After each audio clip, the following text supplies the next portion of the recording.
Hello, time for another Man in Gray book review. Today's book is The Invisible Man by H.G. Wells. This book was originally published in 1897. This reprint from Dover Books was published in 1992. It's 110 pages.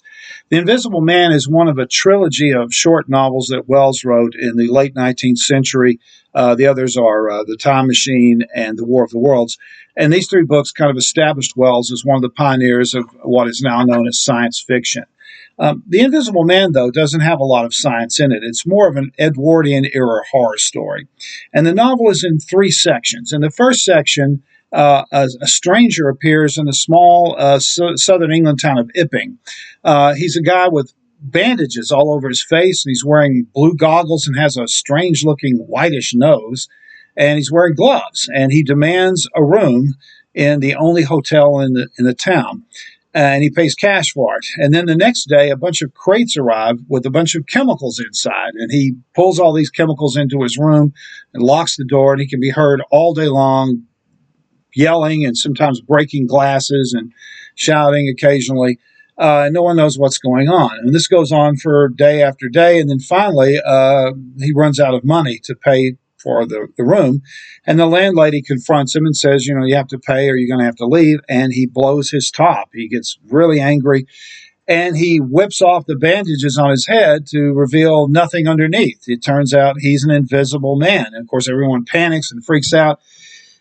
And he leaves the hotel and then proceeds to commit mayhem in the small town. He steals from people, he assaults people, breaks windows, and so forth.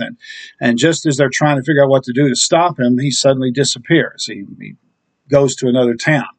And so that's the first part. The second part, he goes to this other town a short distance away, and by chance he runs into an old friend of his. It turns out the Invisible Man was a college professor, a chemistry professor, and he meets a fellow student of him, a friend of his who was a student in college, who's also a professor.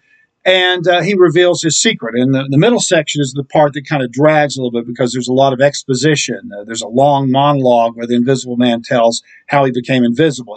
He becomes obsessed with the idea of invisibility, and he concocts the chemicals, and he comes up with kind of a theory about invisibility, which, of course, we know now is nonsense, but it sounds plausible if you don't know anything about science. But anyway, he explains how he became invisible.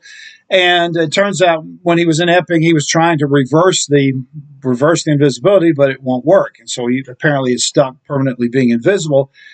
And so he comes up with a plan to use his invisibility to seize power. It turns out this guy is a mad scientist. He's a psychopath. And he wants his old college buddy, to help him, to give him refuge and to deliver messages for him. And he's basically saying, do what I want. I'm going to attack you. I'm going to destroy your buildings. I'll vandalize everything. I'll kill people. I'll do, he says, by doing this, I can get all the money I want, all the power I want. And of course, his college friend is horrified by this. And he secretly sends a servant to get the police. And when the Invisible Man finds out that he's been betrayed, he whips off his clothes and disappears. And then the third part of the book is a chase scene. He threatens to kill his former friend. And the former friend comes up with a plan to try to keep him from leaving town because he's terrified he's going to get on a train and go to London and try to attack the king or the parliament or something. And so they lock up all the trains and carriages, and everybody stays home. The stores are all closed.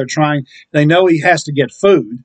And so they try to starve him out, and gather up a bunch of vigilantes. And it's kind of like the movie The Fugitive, where they form a perimeter around the town and they try to close in on him. And it leads to a real exciting chase scene at the end. So that the action picks up considerably in the last 30 pages or so. Excuse me. So it's a really entertaining story.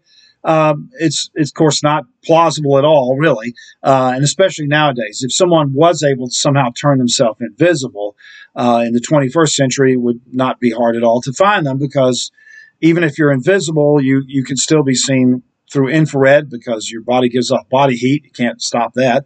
Or radar or ultraviolet. There's all kinds of other wavelengths that you can see things in. And of course, that's done in the military. The military uses infrared cameras or night vision goggles to see at nighttime and pick up the body heat of other soldiers or vehicles like jeeps or tanks or so forth. But but it was more plausible in the 19th century, and it's an entertaining story. It doesn't have the kind of depth to it, I think, that you get from The Time Machine or War of the Worlds.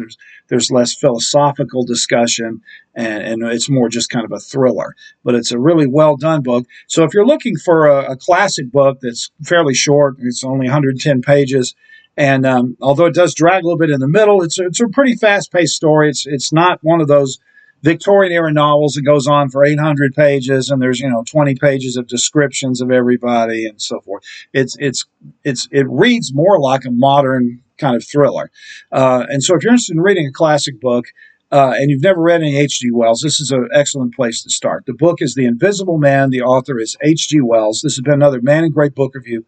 Thanks for watching.